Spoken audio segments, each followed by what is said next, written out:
કોઈ પણ ગુનેગાર છે એના આચરણને ધ્યાનમાં લઈને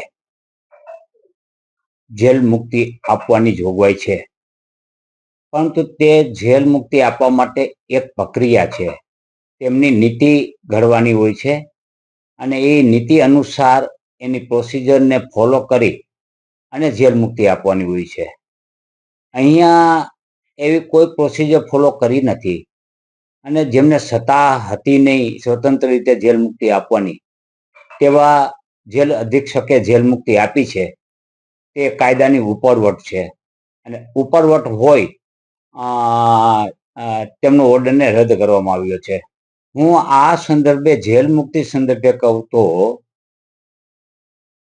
જે ગુનેગાર છે અનુરસિંહજી, એના કરતા જેલ અધિક્ષક મોટા ગુનેગાર છે.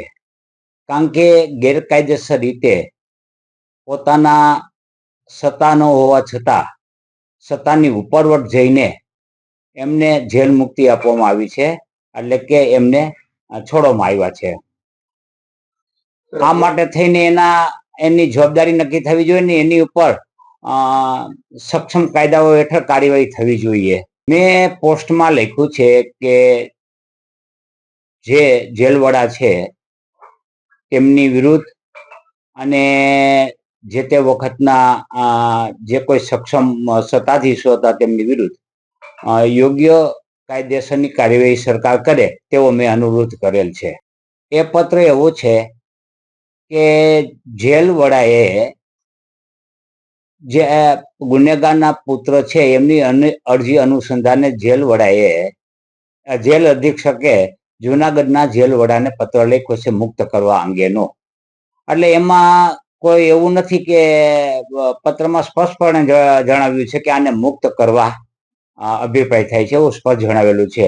એટલે આપણે જુનાગઢના જેલ વડાને આમાં એની ઉપર આરોપ નાખવાનો જે પ્રયાસ થયો છે એ દોષિત તો છે જ, પરંતુ એનાથી વિશેષ દોષી જે જેલ વડા જેલ અધિક્ષક છે બીસ સાહેબ, એમની જવાબદારી બને છે. આપ જાણો છો કે આ રાજકીય પ્રકરણ છે બધું. જ્યારે જેલ મુક્ત કરવામાં આવ્યા બાદ જુનાગઢની ચૂંટણી જુપુરાની વગેરે ચૂંટણીની અંદર અનિલસિંહનો ઉપયોગ કરવામાં આવેલ અને એને ભાજપને મદદ પણ કરેલ. એટલે મારી દ્રષ્ટિએ આનું એને વળતર આપ્યું હોય એવું જણાય છે.